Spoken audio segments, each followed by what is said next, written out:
Ready na lahat? Ready na salita ng Diyos? Amen. So let's pray muna. Salamat Panginoon sa umagang ito. Salamat sa mga nagbigay ng testimony.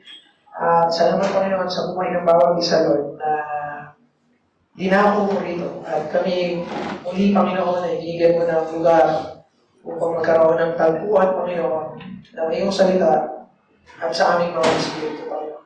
Pagpalain mo kami, Panginoon, ang wisdom and understanding, yung umagang ito, Panginoon. At ikaw yung sumagot, Lord, sa mga katanungan at sa mga agam-agam ng puso namin, Panginoon. Ikaw ang true wisdom and understanding namin. At sa umagang ito, Panginoon, ikaw ang maitaas sa aming kalalitan. Itago niyo po, Panginoon, sa iyong salita. At hayaan mo lang, Panginoon, na bawat isa, Panginoon, ay lumapit sa iyong panikluhod, Panginoon, at maisuko namin, Panginoon, yung aming mga anxiety as we study your word, Panginoon, as we know, Panginoon, yung makilala pa namin yung aming sarili through your word, Panginoon, through the lenses of your word. Salamat nga po, Ama, in Jesus' name, ito ang aming dalangin, namin po sa salamat. Amen and amen. So, busog na ang lahat. Pag-CR, welcome sa ating Sunday service. Medyo tanghali na tayo nagsimula. So, babasahin ko lang muna itong sasagutin kasi natin ngayon yung halimbawa, tatanungin ko kayo. Katulad nung testimony ni Nanay Glo at saka ni Ate Lindsay. It's about them. Yung worry, yung anxiety ng bawat isa na ng pamatayan. Walang sino man dito na sasabi, nagsisinungaling sasabi na wala silang anxiety pagdating patungkol sa kamatayan. Isang nasa kabataan pa at isang nasa 80s ka na iba. So makita natin na nasa late na ng stage ng buhay at isang kumbaga pabukas pa lang yung liwayway. Parang gano'n. Pareho silang may anxiety. Pareho may anxiety. At sa gitna ng karamihan na ito, lahat tayo, gano'n ang situation ng puso natin. Halimbawa, sagutin natin ito sa ating mga sarili. Paano kung mamamatay ka na 3 seconds from now? 3 seconds from now. Kukunin na lang ka ng, babawiin na ng Panginoon yung buhay. At nakagawa ka ng kasalanan. Ito yung maraming takot ng maraming Christian. Kasi hindi natin naintindihan. Kaya pag-aaralan natin. Mapupunta ka sa langit.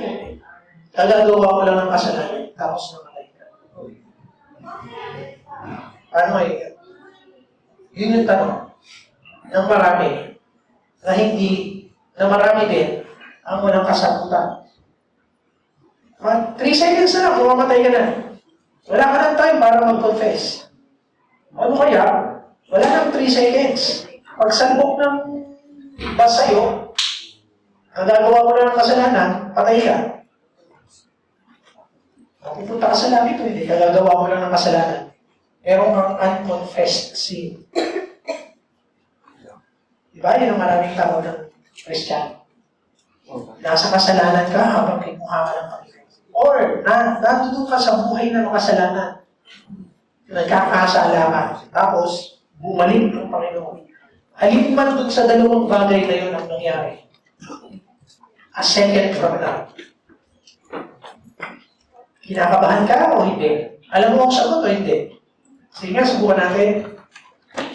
Taas ang kamay ng magsasabing mapupunta siya sa langit maski nasa kasalanan siya at kinuha siya ng Panginoon. Taas ang kamay. Mapupunta sa langit. Taas ang kamay. Mapupunta sa langit. So, ilan-ilan lang ang mapupunta sa langit. Importante ba kung naniniwala kang pupunta ka sa langit o hindi? Mapupunta ka pa sa langit dahil naniniwala kang mapupunta ka sa langit? Sagot? Yes or no? Hindi. Hindi po kayo naniniwala kang mapupunta ka sa langit, mapupunta ka. Unless, meron kang tunay na relasyon kay Jesu Cristo. Hindi kasi yung situation. Hindi lahat ng tao na naniniwala mapupunta sa langit, mapupunta ka. So, sa kabaligtaran, meron din naman na mali ang paniniwala, katulad ng tanong ko kanina ulit, pag gagawa mo lang ng kasalanan, namatay ka. Wala nang enough time para mag-confess ka ng sin. Mapupunta sa langit ulit o hindi?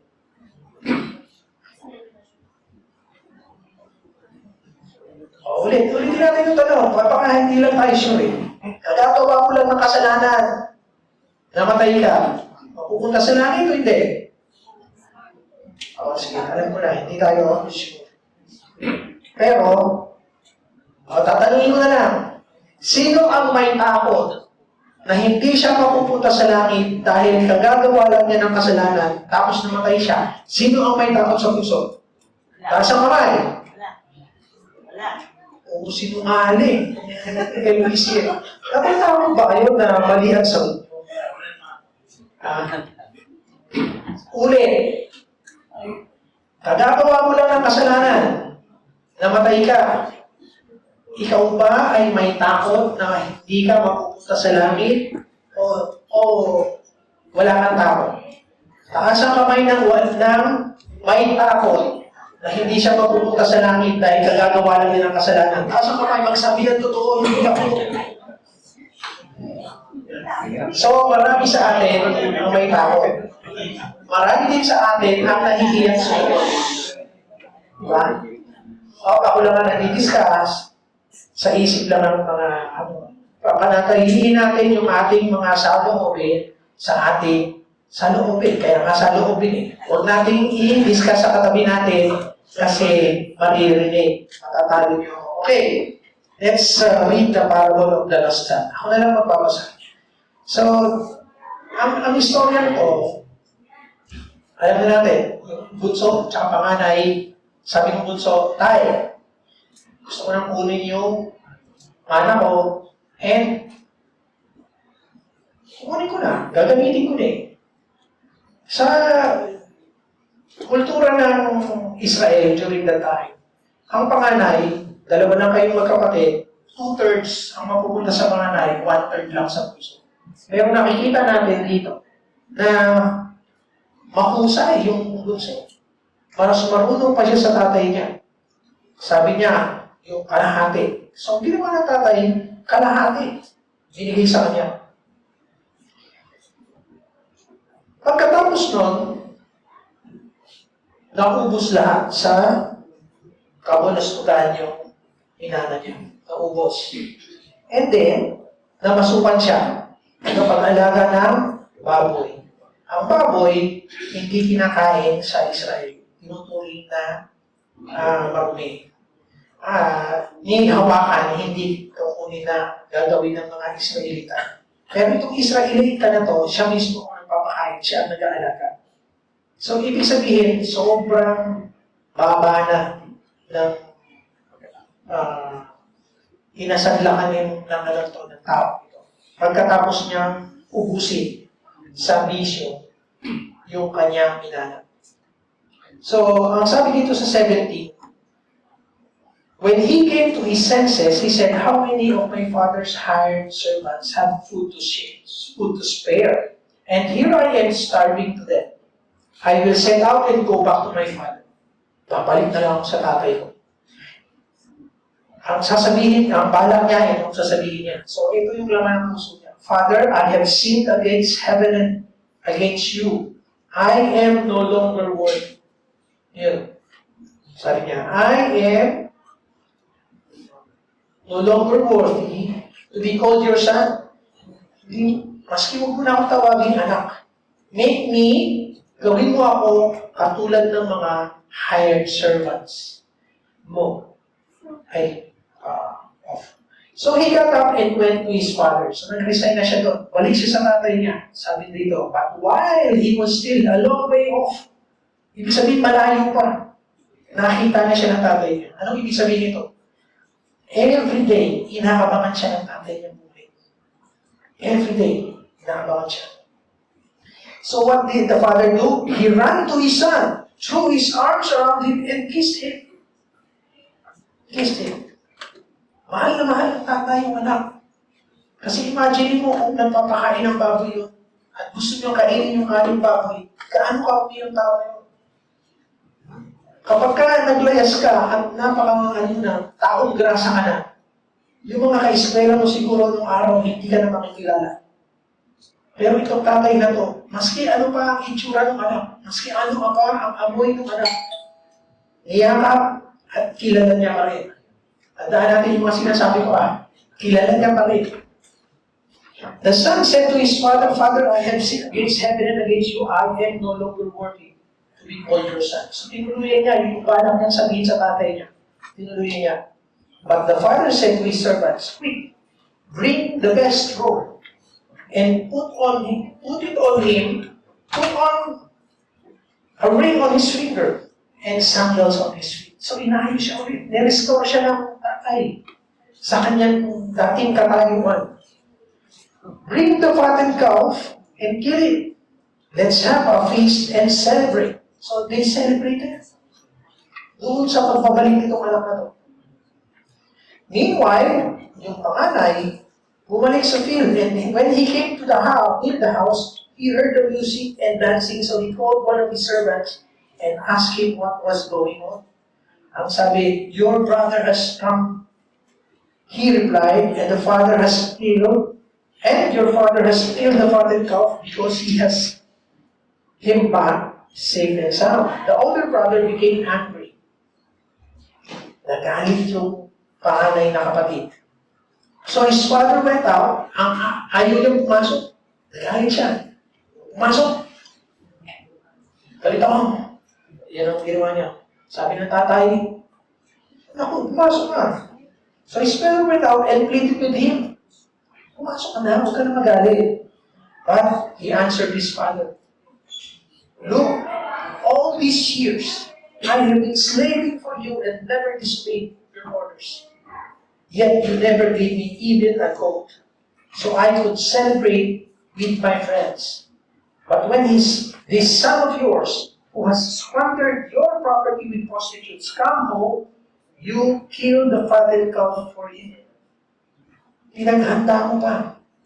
Pinatataba mo pa yung kuya para sa pagbabalik niya. Sabi ko yung panganay na anak, hindi ko alam para sa kanya pala yun.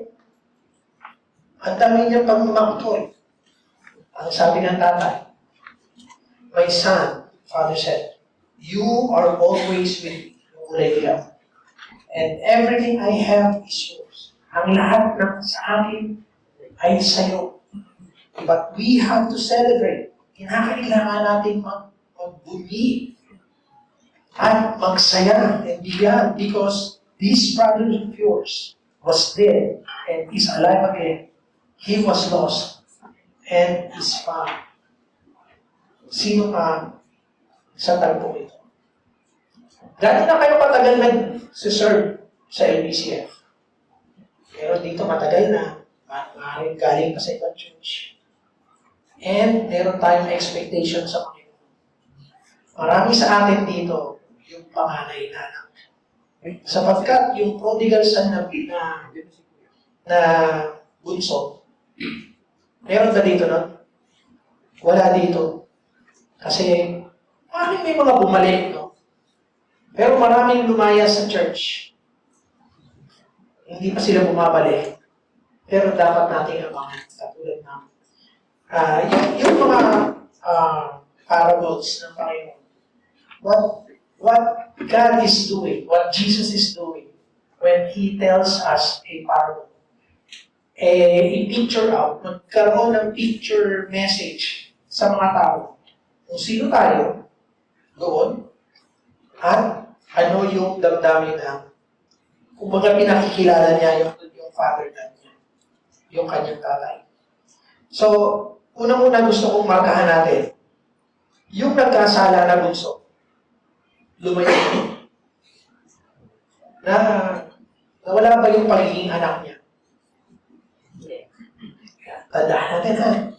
Yung sagot nyo, hindi nawala yung pagiging anak niya. That means yung relationship natin, I am not encouraged. This this message today should not be used as an encouragement para gumawa ng kasalanan. Okay? Kasi, ang mga anak ng Diyos, ang mga tinuturing na anak, kapag ka nagkasala, anong ginagawa ng tatay niyo kapag ka nagkasala? Very good.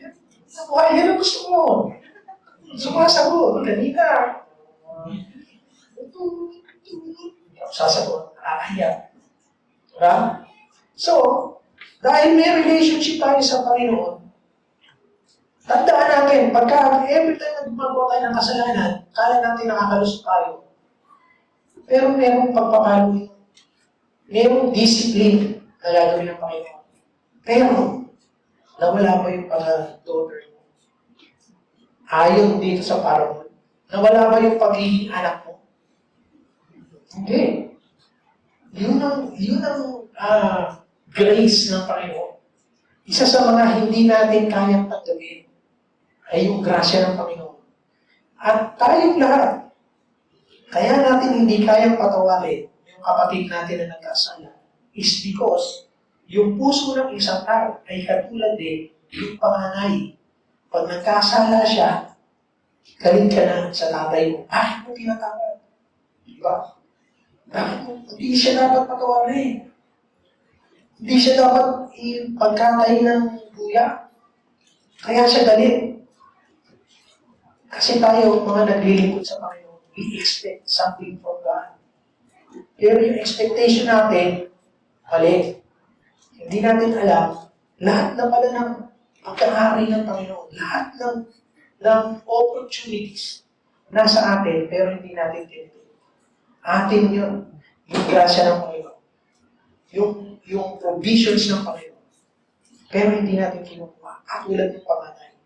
And yet, kapag kami binigyan ng pagpapala ng Panginoon, and we think na hindi niya deserve, ano nararamdaman natin? Nagagalit tayo. Katulad ng sinabi ni Kuya Rayon, may kunting inggit. Lahat ba ng mga mabubuting bagay, kasalanan o hindi kasalanan? Tingnan natin kung paano natin dapat ibahin yung angulo sa paggawa ng mabuti. Good works. Diba? Kasi yung older brother dito is doing good works. Is doing service to God. Kasi yung father dito, he represents God. Diba? At yung dalawang anak represents tayong mga mananampalataya. Hindi ito tungkol sa hindi pa nananampalataya. Walang relationship sa Diyos. Ito ay patungkol sa ating mga tumanggap kay Kristo bilang Panginoon at tagapagligtas. Itong parable na ito. So, sa palagay niyo ba, kasi yung unconfessed sin yung ang ating problema, di ba? Yung unconfessed sins. So, evil thoughts. Yan. Ano yung mga akala natin hindi tayo nagkakasala, pero nagkakasala tayo? Sasampulin natin. Para malaman natin na tayo, hindi tayo pwedeng mag-criticize sa ibang tao. Sapagkat sa isip pa lang, nagkakasala na tayo. Hindi natin kinakailangan may gawin na karumal-dumal na kasalanan para sabihin natin na makasalanan tayo. Usually, yung mga mananampalataya ng Panginoon, dahil naglilingkod sila sa Panginoon, they consider themselves as righteous. Tinutubuan sila ng self-righteousness. Nakakalimutan nila yung nature niya na natural na nagkakasala tayo. Sample. Ang sabi dito sa Matthew 5:21, you have heard that is said to the people long ago. Noon pa, you shall not murder. Anyone who murders will be subject to judgment. But, eto sabi ng Panginoon, I tell you that anyone who is angry, galit. Diba yung panganay kanina? Galit. With his brother or sister will be subject to judgment. Hindi mo ba, naiisip mo pa rin yung galit mo, nagkakasala ka na. Last, you have heard that it was said, you shall not commit adultery. But, I tell you that anyone who looks at a woman lustfully has already committed adultery. So, hindi mo pa kinukumit. Nasiseksihan ka pa lang. Nag-iisip ka pa lang ng mga dirty talks. gumagawa ka na ng kasalanan. So, pag iniisip natin, wala namang masama na nanonood ako ng porno eh. Hindi, masama yun kasi ito na yung kasalanan na yun. Hindi natin kinakailangan i-commit yung act of adultery para sabihin natin na nagkasala tayo.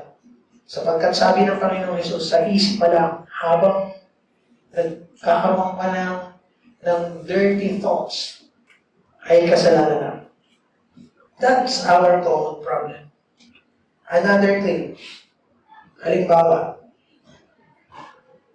yung nagbibigay ng limos, yung every birthday nila, kasi may mga ka-eskwela naman din.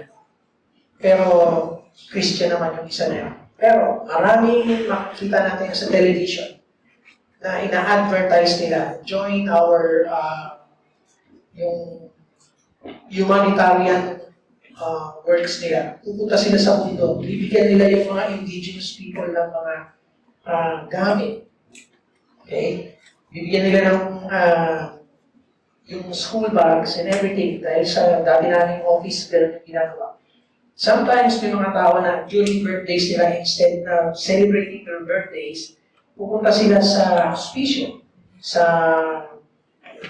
mga lugar ng mga matatanda. And they celebrate with those people yung mga good works o bad works? Good works, di ba?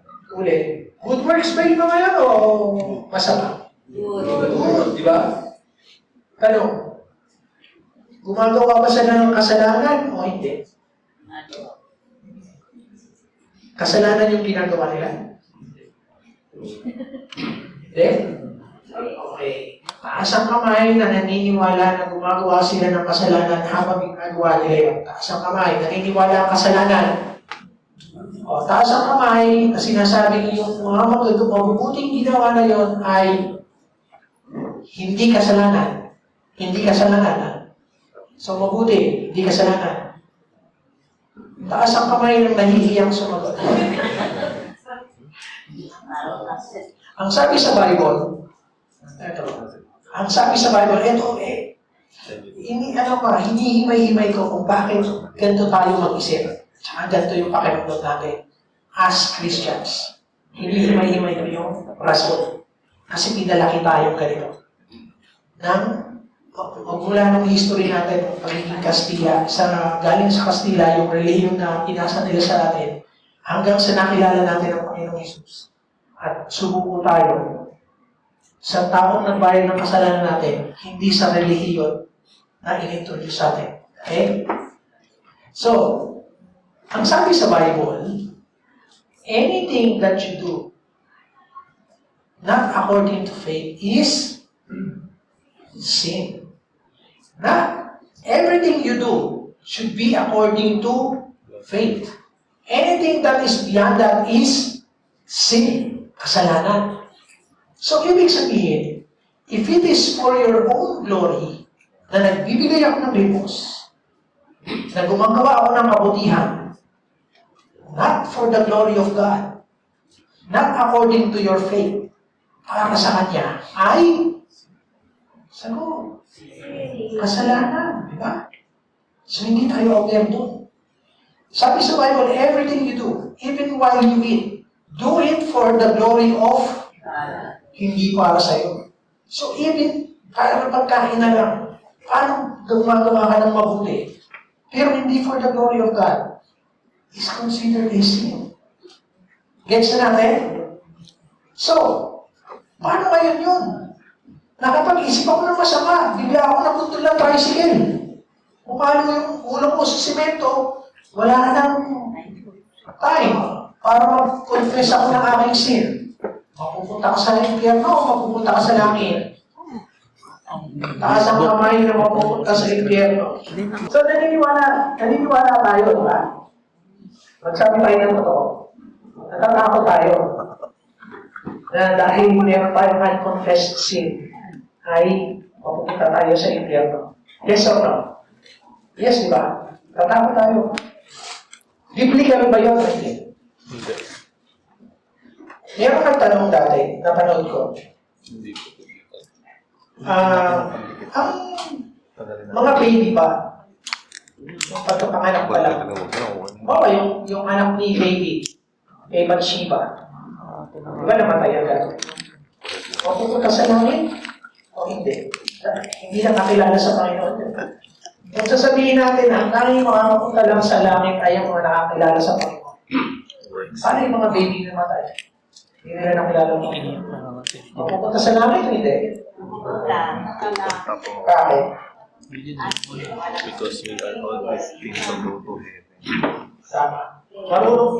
Sa palagay niyo ba, ang point kasi nung nagtanong na yun is para ma-declare niya na hindi lang ang Panginoon ang tanging daan pabalik sa Ama. Ang paggawa ng mabuti. Yun ang point ng tanong na yun. Para ma-declare niya na, see? Pero ang totoong kasagutan nun, ang underlying idea doon is, God knows kung sino yung nagkasala at sino ang hindi, kung sino ang innocent.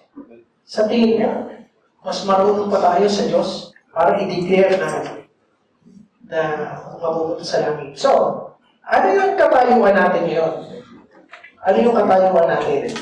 Nung tinanggap mo ang Panginoon bilang Lord and Savior, ano yung mga binigay niyang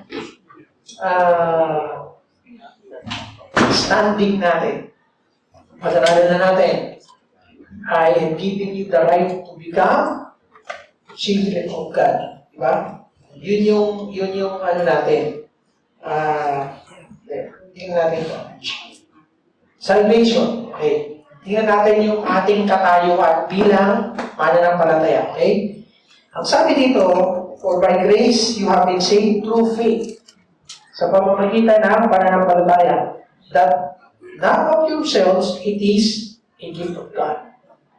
Gift. So, cancel na yung good works. Pero, ang sabi sa 10, ang sabi dito sa 10, lagyan natin ng, pero tayo. Sabi dito sa 10, for we are His. Kaninong, pag sinabing His, ang Panginoon ang kumikilos. His workmanship. Workmanship. Tayo ay kanyang workmanship. Siya ang kumikilos. Hinihilo tayo to conform to His image, created in Christ Jesus. Sa pamamagitan ng Panginoong Jesucristo. Ano daw? Bakit tayo hinihilo to conform to His image? And to good works. Para tayo gawa ng mabuti. In other words, yung good works na yan is for us to be able to obey God. Ang problema ng tao, even from the start, is disobedience. Nung sinabi, huwag mong kainin yan, kinain. So lahat na ng nagkascade hanggang kamatayan natin. Hindi kagad tayo naniwala sa Diyos, sa devil tayo naniwala, hindi ka naman mamamatay. Hindi ka nga namatay, pero pinalayas ka sa presensya ng Panginoon. That is death. Okay? Hindi ka na makakabalik. So yun yung winord out ng Panginoon sa atin. Which God ordained that we should walk in them. Ito yung obedience. Obedience. Alam nyo, hindi natin maiintindihan itong mga bagay na ito basta-basta kung hindi natin pinapahalagahan yung pagbabasa ng Bible. Okay? So, yung una-una, yung mga pastor na nandito, duty mo na magbasa ng Bible. Dapat hindi ko na kayo sinasabihan. Primarily, kayo yung mga dapat nalalapitan na mga taga-simbahan para pagtanungan. So ano dapat natin gawin? Dapat pinag-ahandaan natin. Sinasabi ko ba na handa ako sapagkat lagi ako nagbabasa ng Bible? Hindi nga ako handa eh. Kaya nga naghahanda ako. Paano kung pupunta ng gera na walang bala? Iparil ka lang. Anong gagawin mo sa baril kung walang bala? Display, panakot. Ganun ang mangyayari. Justification. So, cancel out yung works ha. Works dito is works, not by works, ibig sabihin, we are not saved dahil sa works. Hindi yan. Hindi yung kadahilanan para tawagin kang anak ng Diyos. Yung kabutihan natin ay pagsunod sa Kanya right after na inilagay natin yung ating faith sa Kanya. Justification, peace with God through faith. Therefore, since we have been justified, ang ibig sabihin ng justified, tinuring ka ng righteous. So, katulad ng isang anak, tinuring ka ng anak, righteous ka na, pwede ka nang bumalik. Ito ang natin, struggle natin. Dahil nakakagawa tayo ng kasalanan. And tayo ay God's workmanship. Yung ating kabutihan, hindi yung kadahilanan bakit tayo tinawag na, consider na righteous sa harap ng Diyos. O namumualan na tayo? Ulit. Hindi yung kabutihan ng mga ginawa natin. Hindi itong kabutihan na ginawa natin. Itong works. Hindi yan ang kadahilanan para magkaroon ka ng relasyon sa Diyos at i-declare na ikaw ay justified. Hindi yun.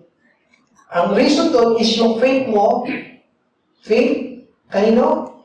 Kay Jesus Christ. Kaya nga sabi, we have peace with God.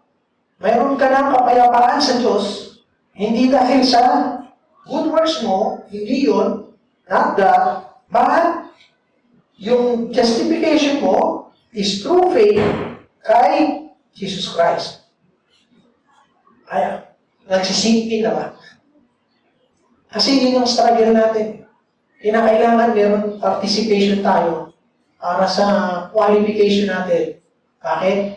Pilit nating binibigyan ng sarili nating criteria. Yung karapatan natin para pumasok sa langit. Kaya ngayon, dahil dun sa criteria ng good works na yan, kailangan may points. Kapag ka nakagawa ka ng kasalanan, kinakabahan ka ngayon, paano kung kasagasahan ka right after? Paano kung namatay ka right after? Tapos nakaisip ka ng kasamaan. Kasalanan itong gumawa ng isang cup na to eh. Bakit pa ako naglagay-lagay dito? Nasa lilim naman ako.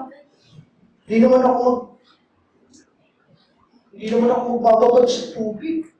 Bakit pa ako naglagay yan tuloy? Diba? Hindi ako makahinga. Magawa ka ng magana. Yung anger, pumapasok na sa'yo kasi mapapahanga ka na. That is not our reason for our justification. The reason is Jesus Christ. Hindi tayo. Kailangan natin paglabanan yun at intindihin maigi. Romans 5:2, ang karutong through whom we have gained access. Na dahil through whom, sino whom yan? Si Jesus Christ pa yung tinutukoy. We gain access by faith into His grace. Ang grace, wala tayong kinalaman sa grace, binigay lang. So, anything na hindi natin winor out, paano mo i-outwork? Hindi mo winor out yung salvation mo because that is through faith at ang nagbayad ng Panginoong Jesus. Paano mo ngayon i-outwork yun? Halimbawa, i-aandan. Okay? Sanctification. By the which we are sanctified, pinapabanal, through the offering, kaninong sacrifice daw? Through the offering of the body of Jesus Christ. Semana Santa ngayon, sariwang-sariwa pa. Sino ang pinako sa krus? Ikaw ba? Yun ang pinangahawakan natin para sa ating kaligtasan. Yun ang pinangahawakan natin para sa ating kalinisan. Yun yung pinambayad sa kasalanan natin. Yung sacrifice ni Jesus Christ. Hindi yung mabubuting gawa mo. Hindi yung pagsunod mo dahil workers ka dito sa LPCF. Magugulat pa, baka magulat tayo. Yung akala natin na lumayas dito sa church natin, and bumalik pala, di ba? Yung prodigal son, bumalik o hindi? Tinanggap o hindi? Paano natin masisiguro na yung mga lumayas dito at naggalit-galitan sa Panginoon? Eh pag bumalik hindi tatanggapin ng Panginoon. Tatanggapin, di ba? Dapat hindi tayo magalit. Kasi kapag tayo naman na nagkamali at bumalik tayo sa Panginoon, gusto rin natin na tayo ay tanggapin ng Diyos. Yes or no? Gusto natin. So dapat, baguhin natin yung puso natin. Alam niyo yung pagbabago, yung repentance, is not just yung pagtalikod sa kasalanan. Ito yung sabi dun sa is metanoia. Metanoia means the changing of the mind. Hindi lang yan. Maaaring ako mas lalaliman ko pa. Changing of the heart. Kasi minsan, tumatalikod nga tayo, pero yung puso natin nakaharap pa din sa kasalanan. Umaharap pa din. Pero kapag ang puso natin, galing na, ayaw na sa kasalanan. Maski masulyapan mo pa yung kasalanan, ayaw mo na gawin. Naririmarin ka na gawin. Diba? Sample. Lagi yung sinasample, madaling sample eh, yung pagmumura. Sino dito ang yung hindi pa nakakilala sa Panginoon na hindi nagmumura? Lahat. Diba? Pero ngayon, nakakilala ka na sa Panginoon pag nakakarinig ka ng mura. Maski biro lang. Mura lang ng iba. Kumbaga, sabi nga ng iba, lambing lang ng mayor yan. Diba? Lambing pagka hindi ka minura ni mayor, hindi ka niya mahal. Blasphemy yung ginagawa niya eh. Diba? Maraming tao na gano'n. Yun ang explanation. Pag hindi ka minura ni mayor, hindi ka niya mahal. Naniniwala. Hindi lang sila aware na blasphemy ang ginagawa nila. Hindi directly, hindi nila alam. Pag hindi mo pa alam na kasalanan ang ginagawa mo, absuelto ka sa Diyos. Thus, ignorance, ano tawag dito? Exempts you sa punishment ng Panginoon. Exempted ka ba dahil you're ignorant of the law? Hindi. Even if you don't know the law, pag nagkasala ka sa Diyos, mananagot ka pa rin. Yes? So all the more, dapat alam natin kung anong nakasulat sa Bible. Yes or no? Taas ang kamay ng mga updated sa Bible verses. Bible verses natin. Out of everyone, isa na lang updated. At yung iba, ini-ignore. There is no more condemnation. When God said in Romans 8:1, therefore there is no condemnation for those who are in Christ. Ito yung critical dito. Tunay ba yung pagiging in Christ? Sabihin na natin, tinitingnan ng mga tao. Ang in Christ lang ba yung mga pastor?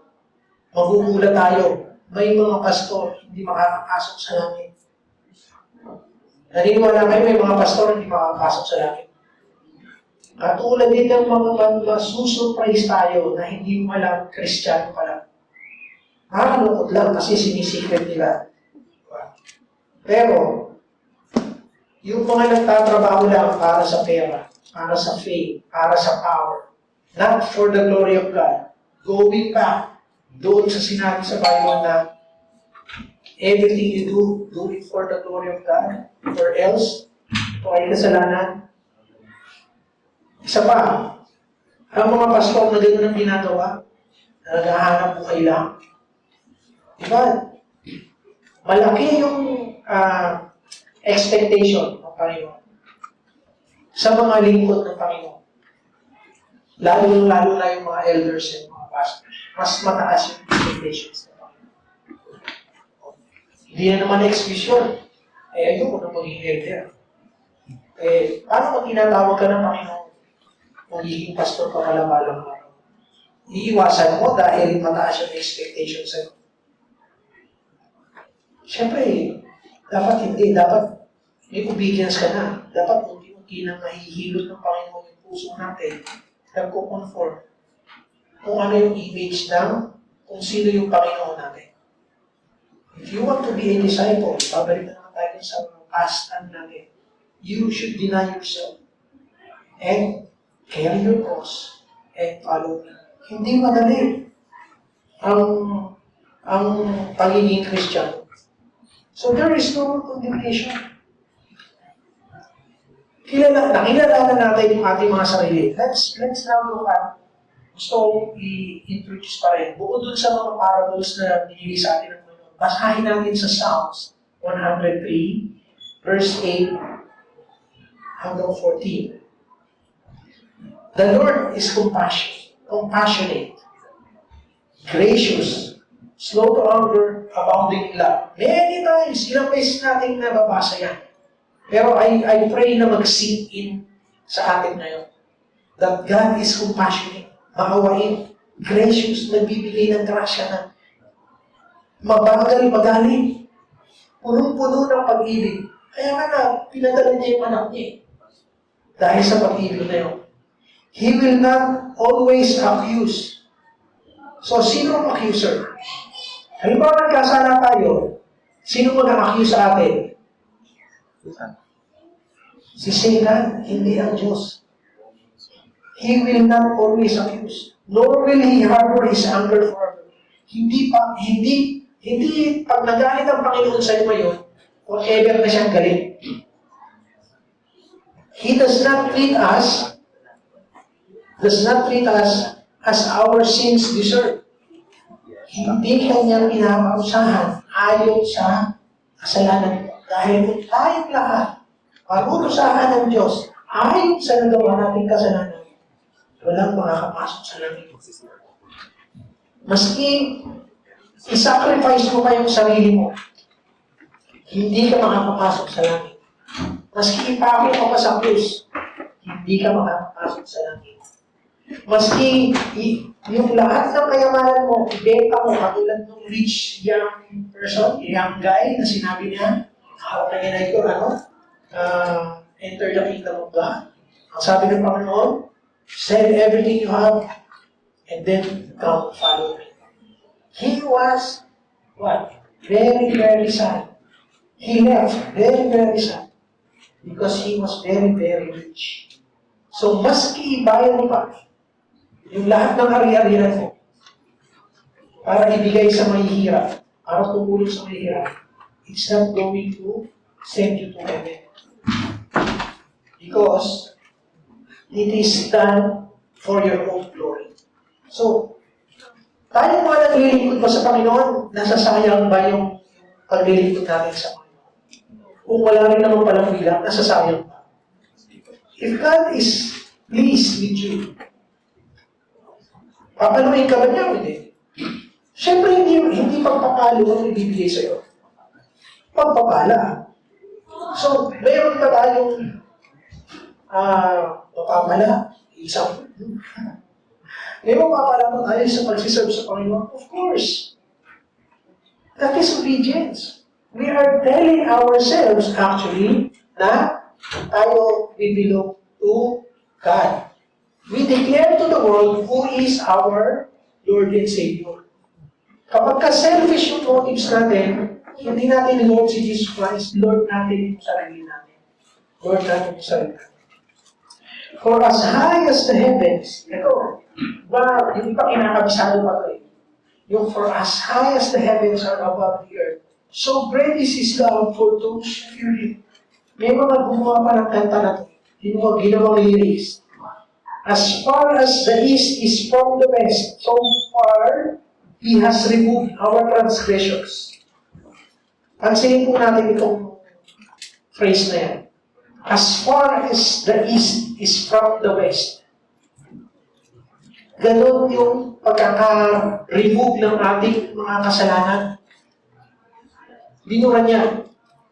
So, naiintumpas nito, pag inisip mo, siyempre hindi mo iisip, pero gaano kalawak ang pagpapatawad ng Diyos.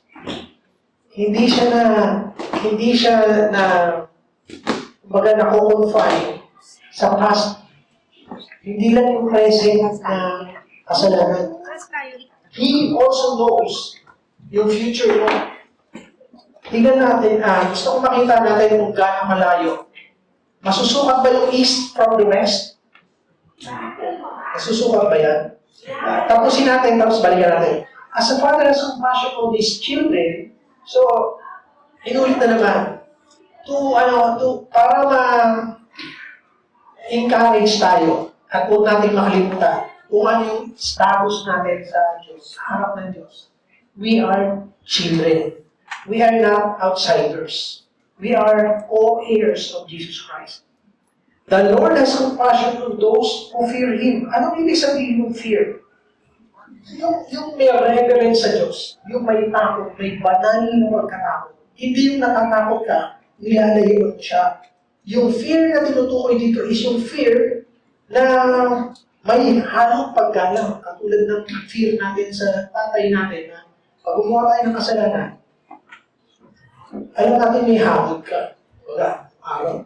O you will be reprimanded. Ayun. Kasi, sabi ng mga psychologists, pangit daw ng malo.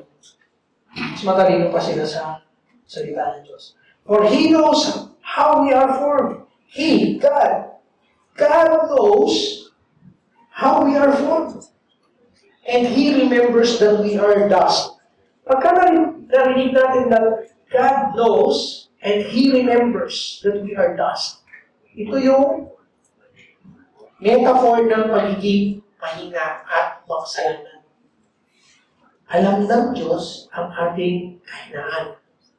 So let's see how far kung masusukat natin yung east is from the west. From east to the west, masusukat natin.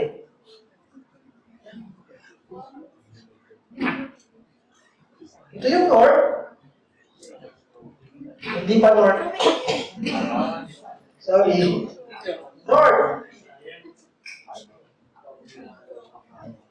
South, sa baba.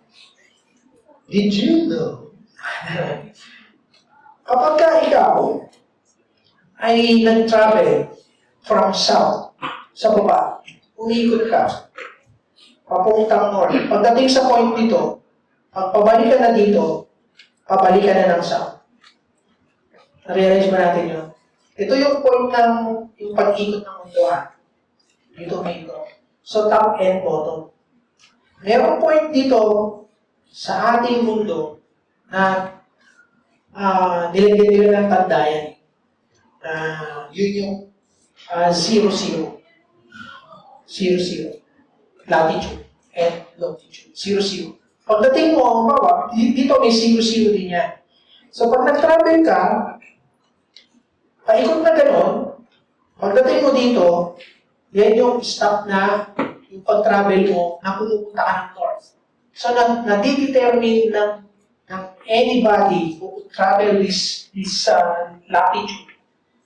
Diba? Tama ba? Latitude yung mataas. Diba? Tama? Latitude, ito yung longitude. Merong point na masasabi natin na hindi ka na papunta ng north kasi pabalik ka na ng south.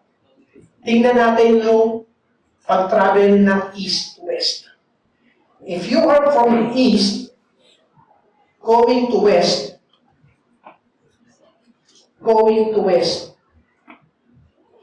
wala tayong point of reference na yun ang east at yun yung west. Ibig sabihin, from east to west, magta-travel ka forever at walang point of reference dahil tuwing umiikot ka sa longitude, papunta. Kung counterclockwise, you're always going to the west. West-west. Depende sa orientation na didetermine mo na pupunta ka ng either east or west. Halimbawa naman, didetermine natin counterclockwise going to the west. Kasi ito yung orientation natin. East, tsaka west. So counterclockwise, you will always be heading to the west. Pero habang umiikot ka, west pa rin ang west yun, west ng west. So, ibig sabihin, walang katapusan yung magiging pag-travel from east to west. Kaya, Sinabi ng psalmist na ang kapatawaran daw ng Diyos is kasing haba yung pagpapatawad ng Diyos from east to west. Kasi infinity. So, balik tayo muli sa tanong natin kanina. Sa palagay nyo, yung latest na kasalanan mo ngayon, tinatawad ng Diyos, even if you have unconfessed sin, o mamamatay ka right after. Just beforehand. Sa lawak at sa karakter ng Diyos, do you think meron siyang limit na, huli ka. This very second, nagkasala ka, kaso namatay ka. Right after that very second. Hindi ka qualified na punta ng langit. Meron bang sinabi sa Bible na gano'n? Tingnan nyo na lang yung karakter ng Diyos na to sa kanyang pagpapatawad. From east to west is never ending. Balintarin mo, from west to east, punta ka ng east. Hindi ka titigil ng kaikikot sa mundo ito. At hindi mo matatagpuan yung east kapag gano'n ang ginawa mo. Kaya, ganito yung pagkakatistride ng ating Panginoong Diyos. Because He is in. So, ito lagi ang ating mga problema yung repentance. Confession. Confession is an act of acknowledging our sins to God. Paano kung hindi mo na-acknowledge? Does God know the very second na mamamatay ka?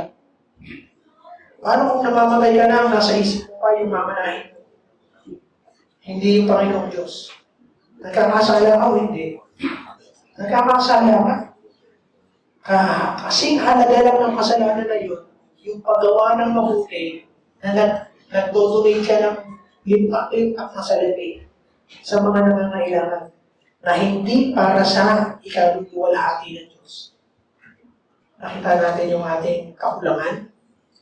Pero, yung kabuuan ng ating Panginoong Diyos na bayan. Gusto kong sabi ko yung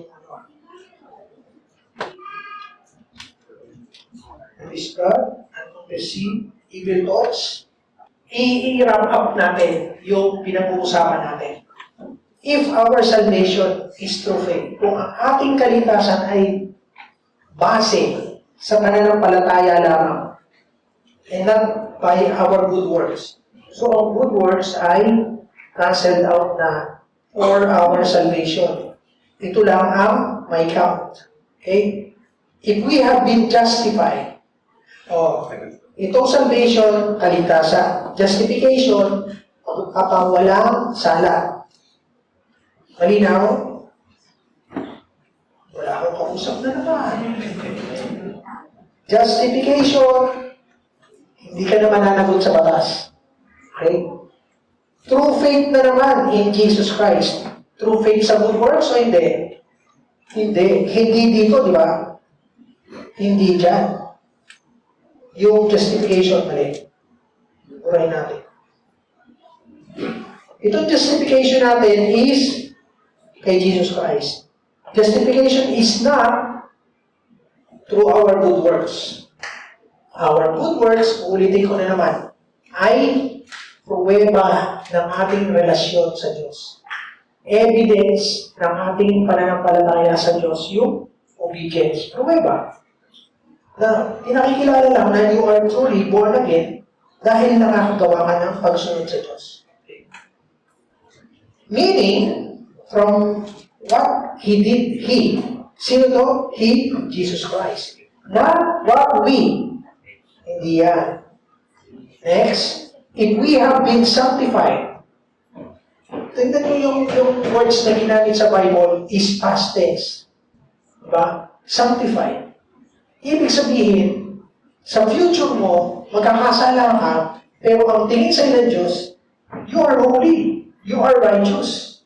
Hindi dahil meron ka, pagka nagkaroon ka ng unconfessed sin, Naku, malas mo naman. Eh, di ibig sabihin, yung ating pagpunta sa langit, tsamba-tsamba.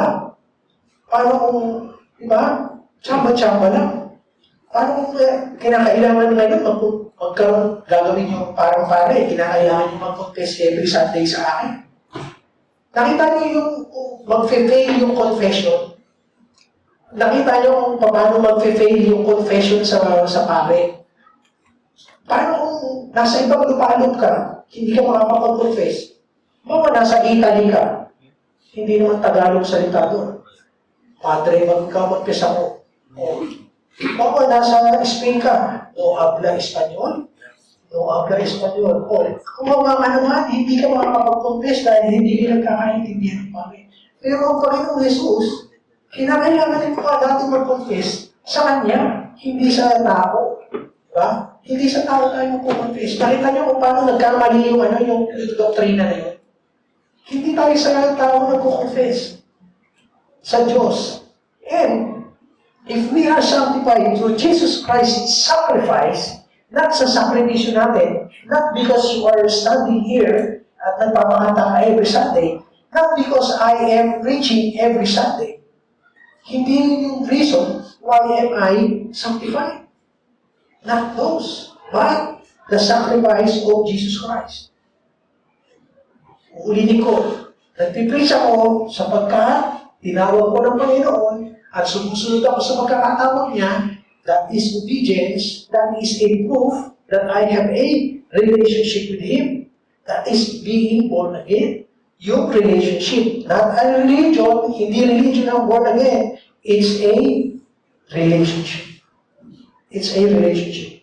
Not any of what we gave. Kasi ano ibigay mo? Naku, may pinakamalaking tithes dito. Deserve ko, Lord. No. Hindi yung self-glorification ng tao. Dapat lang, magbigay ka ng malaki. Pagkakala ng Diyos sa'yo. It's yung, alam niyo yung pagbibigay ng tithes and offerings. It's a matter of heart. Hindi yung hindi lang yung pagsunod lang. Pinakikita dito kung anong klaseng laman ng puso natin when we give yung offering natin. When we give yung service natin. Sa palagay niyo ba yung pagluluto dyan, equals din yung pagtatides? Of course. Time, talent, and treasure. Puro treasure lang nasa isip natin ng tithes and offering. That's all you can offer. What about your time? God needs to hear your prayers. That requires time. Meron bang nag-pray ng sandali lang, hello Lord, bye-bye. Diba? Thank you for the food. Oh. When you pray, it requires time. Diba? Gusto lang ba natin mag-pray kapag nangangailangan tayo? Pagalingin mo ako. Paganahin mo yung gamot. Ayoko nang hindi makinis ang kutis ko, ikakasalang kutis. Ayoko pangit ng kutis ko, pabihira naman. Yung trahe di boda ko hanggang dito tuloy. Tsaka hanggang dito kasi meron din ako sa face. Diba? That is not sanctification. If the law cannot condemn you anymore because of Jesus Christ, ito ngayon ang tanong. Ito ngayon yung tanong natin sa sarili natin. How then can our latest unconfessed sin prevent us from entering heaven? Kung hindi yun yung criteria ng pagpasok natin sa langit, yung latest, natin? Again, I'm not encouraging na hindi tayo sumunod sa Diyos at nag-encourage ng gumawa ng kasalanan. That is contrary. We are not discussing this na paghahandaan natin yung kamatayan natin. Actually, ang pinaghahandaan natin dito is yung everyday living natin. We are not living in fear because there is no condemnation. Bakit ka sa takot mabubuhay? Na pag napatid ka habang gumagawa ng kasalanan, punta ka sa impyerno. Tigilan natin yan every day. That is a false doctrine na naituro sa atin. Bata man tayo, tinuruan na tayo, kailangan gumawa ka ng mabuti para mapunta ka sa langit. Di, gumagawa tayo ng mabuti para ipagpangalandahan, para makilala nila na mayroong kang Diyos. Na mayroong Diyos na pinagbiling ko ng na may Diyos na relational. Hindi siya yung Diyos na may hawak na bato. Every time magkakamali ka, katoy. Diba? Pila, maayos na pila. Ayaw, katoy. Hindi ganun ang Diyos natin. Malawak yung kanyang asensya. From east to west. Okay? From east to west. Can we undeclare yung kasalanan natin yung latest kasalanan natin, okay, ibang page ko lang. Yung na yan yung kasalanan natin. Can it undeclare you as sons and daughters? Dahil nagkamali ka. Ma-undeclare, hindi ka na daughter kasi nagkakasala ka eh. Hindi ka anak. Every time na nagkakasala ka. Pero nakita natin yung prodigal son, yung bunso. Pero prodigal son din, yung anak na nagsiserve. Kasi nagagalit siya sa tatay niya. Dahil tinatawad yung bunso. Can we undeclare? Kung hindi criteria yung mabubuting gawa natin, paano ba yung magiging criteria na sasabihin mo na hindi ka na anak? You cannot do that.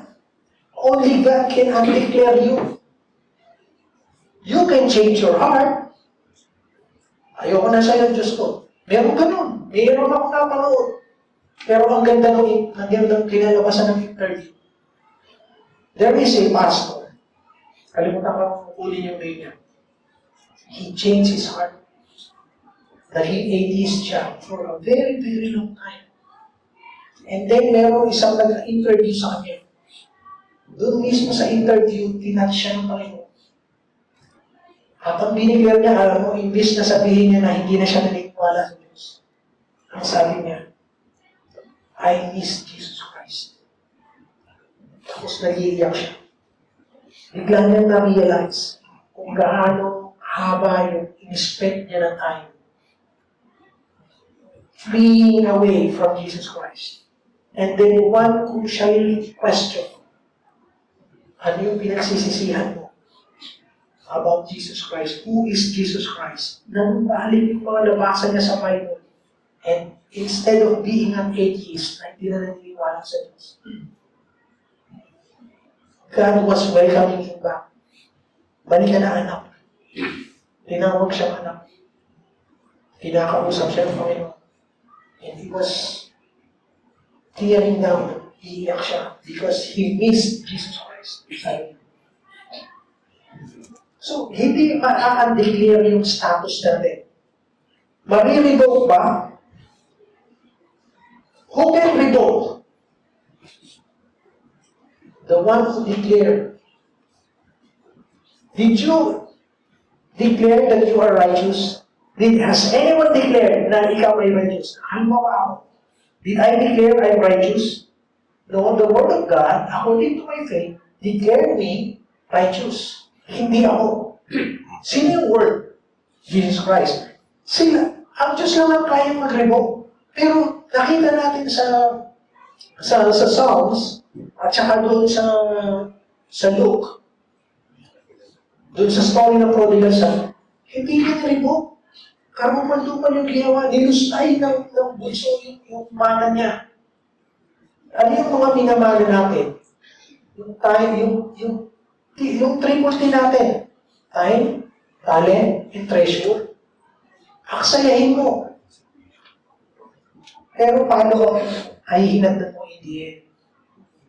Kaya hindi ko, itong discussion na to is not encourage na, yan, gagawa mo kasalanan, total patatawarin din ng Diyos. Kapag ganun yung mindset natin, it is the mindset of someone na walang relationship sa Diyos. And eventually, kakaluhin yung puso for doing things na kabaligtaran na gusto ng Savior natin. So, yung righteousness natin, sa Romans 5:11 na lang yan, matatagpuan. Hindi marinig. Tingnan natin ulit yung ano natin. Sabi dito, for God Saan naman natin ito? Pero gusto ko nakikita natin. For God so loved the world. Parang diniscuss mo rin last time na nag-preach ako. For God so loved the world that He gave His only Son. Siya yung reason that whoever believes, the only thing that is God is asking us is to believe, shall not perish, but have eternal life. This verse ends in eternal life. It starts with God's love, ends in eternal life. Hindi dito sinabi na it ends with the latest kasalanan. The only criteria why you and I have eternal life, the only criteria is Jesus Christ. He is the only criteria. Not our past sins. Certainly not our latest sin. Okay. Tatanong, yung mga nakinig, yung mga nakinig, ha? Kapag ka nagkamali ka, nagkasala ka, the very moment na namatay ka, the very second na namatay ka, meron kang unconfessed sin.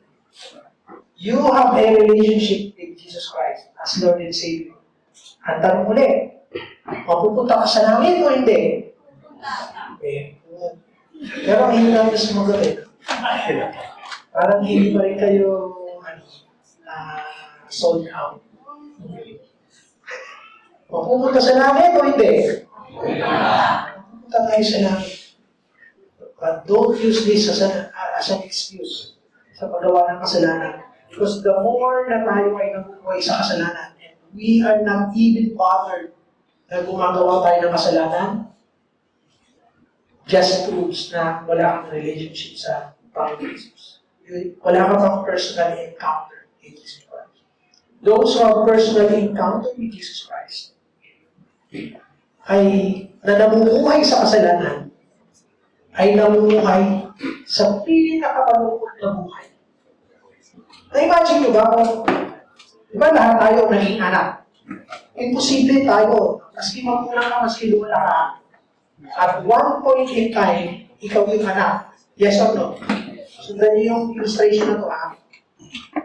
Masarap ba pag sinasabihan ka ng nanay at tatay mo, kapag kakimumuri ka sa mali mong ginawa? Masarap? Pag pinapalo ka ng nanay at tatay mo.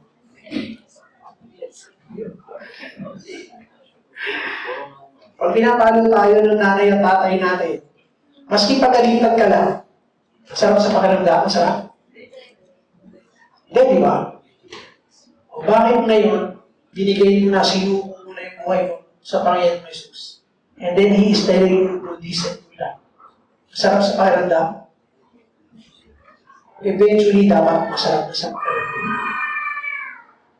Ngayon, imagine mo yung buhay ng isang Kristiyano na sabi niya sinuko niya yung buhay na sa Panginoon, pero namumuhay sa kasalanan. Kung tunay yung pagtakdam niya sa Panginoon, sa palagay niyo ba yung sale ng banal na spirito, lumayan ka? Natatandaan niyo yung verse sa Bible?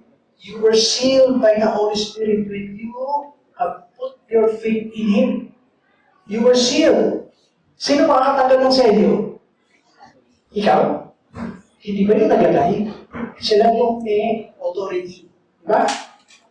Yes or no? Siya na. So sa mga ninyo, ang gagawin ng banal na spirito, ay ang trabaho niya, i-remind kung ano yung sinabi ng Panginoong Jesus. Kung sasabihin lagi, MC, mali yan. Ha? Mali yan. Oh. Every time na gagawa ka ng kasalanan, don't tell me, wala kang naririnig na bulong. Naku, ayan ka na naman. Bakit ka nagsisindi ng sigarilyo? Ay, ang bait ba o pagsisigarilyo yung kasalanan? Hindi kasalanan. Mga bata, Lebron. Huli. Ikaw lang natin ito eh. Huli. Lebron. Ang paninigarilyo mo kasalanan mo hindi. Kasi, alam mo bakit? Kasi yung katawan natin is temple of the Holy Spirit. Wala kang karapatan dito para sirain niya. So anything that God has given you, huwag mo sirain. Kasama yan. Binigyan ka ng utak, pagyamanin mo, magbasa ka ng Bible, salita ng Diyos. Amen? So ulit, to finalize, meron pa bang kayang gawin para matanggal yung pagiging anak mo ng Diyos? Meron pa bang kayang gawin? Kung wala kang kayang gawin para mapunta sa langit, ang tanging pagtalikod lang sa Panginoon, yun yung tinatawag. Gawa yung kasalanan, meron pang kasalanan na makapagtatanggal ng righteousness natin sa harap ng Panginoon. Ang sabi ng salita ng Diyos, wala. So, na tayo mabuhay sa tama. Pero, tayo ay mabagabag kapag hindi tayo makasunod sa Diyos. Hindi sinasabi ng diniscuss natin na okay magkasala. Ang hindi okay, yung magkasala ka, nabubuhay ka sa kasalanan, and natatakot ka na hindi ka mapupunta sa langit. Ibig sabihin, hindi full yung tiwala mo sa ginawa mong sakripisyo ni Jesus Christ. Kaya yung sinabi ko dito sa last one, yan lang ang criteria ng ating kaligtasan. Wait. Ito lang ang criteria, si Jesus Christ. Not our latest system. So, kung masasagasaan ko ng tricycle paglabas dyan, I will still see you in heaven. Amen? Payuhan. Hallelujah. Parang itong pasalamatan ko kasi pagkat every day, every week, Panginoon, pinatatanong ko. You have provided us a place, Panginoon, and I continue to pray sa iba na gamitin mo lang. Even gamitin mo ang bawat isa na willing magamit sa iyo. And I pray, Panginoon, na hipuin mo ang bawat isa. Puso namin, Lord. Palambutin yung aming mga puso, Panginoon, matitigas. Pinilihin, Panginoon, salita. And for today, Panginoon, thank you for the confidence, Panginoon, that we cannot lose you. Because sabi mo, Panginoon, hawak mo, Panginoon, kami sa iyong mga and no one can snatch us from your hand. No one is greater than you. No one is sovereign, Panginoon, but only you. At patawaran mo kami, Panginoon, every time na we decided na salumatin yung salita mo. Panginoon, patuloy mo kami turuan, bigyan ng matalong puso, Panginoon, malambot na puso, Panginoon. Patubuhin mo, Panginoon, yung mga salita na itinatanim mo everyday sa amin, Lord. And I pray, Panginoon, na uhawin mo kami at butuin, Panginoon, patuloy sa iyong salita. May we find your face every time, Panginoon, na kami nagmakasalong tayo. And Panginoon, sa aming mga fellowships, thank you, Panginoon, sa mga kapatid namin na truly, Panginoon, ay nagpapakita ng pag-ibig sa isa't isa habang kami nakikita namin. Panginoon, gawin mo nga, Panginoon, na we be capable, Panginoon, to really love each and every one, have unity, at saka, Panginoon, alisin na sa aming sistema ng pag-iisip, Panginoon, that we are qualified because of our good works. No. It is only you. Jesus Christ is the only criteria why we can go back, Panginoon, sa trono ng iyong dambanan. Salamat ka po, Ama. So, aming dalangin naman yung salamat. In Jesus' name, we pray.